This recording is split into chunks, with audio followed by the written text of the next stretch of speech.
এই বাতিটোত যে দেখিছে এই বাতিটোত দেখাখিনি কি বাৰু ৰ'ব ময়ে কৈছোঁ সেইখিনি হৈছে গুন্দ্ৰুক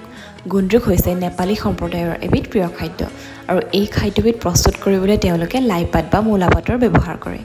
লাইপাত বা মূলাপাত ছিঙি আনি ভালদৰে ধুই লৈ একোটা গাঁত খান্দে আৰু গাঁতটোৰ ভিতৰতে এখিলা কলপাত দিয়ে কলপাত খিলাৰ ওপৰতে সেই লাইপাত বা মূলাপাতখিনি ঢালি দিয়ে তাৰপিছতে সেইখিনি ভালদৰে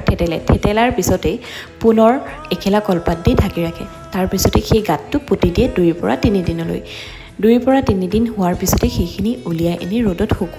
শুকুৱাৰ পিছতে গুন্দ্ৰুক প্ৰস্তুত হৈ যায় আৰু এটা কথা যে বহুতে বিভিন্ন ধৰণেৰে কিন্তু গুন্দ্ৰুক প্ৰস্তুত কৰা দেখিবলৈ পোৱা যায় কিন্তু আমি কেনেদৰে প্ৰস্তুত কৰোঁ তাৰ এটি বৰ্ণনাহে মই আগবঢ়ালোঁ আৰু গুন্দ্ৰুকৰ ৰেচিপিটো কিন্তু একেবাৰে সহজ মই ভিডিঅ'টোত আপোনালোকক প্ৰেৰণ কৰিছোঁৱেই গতিকে ভিডিঅ'টোৰ জৰিয়তে মই যেনেকৈ বনাইছোঁ তেনেকৈ আপোনালোকে বনালেই হ'ল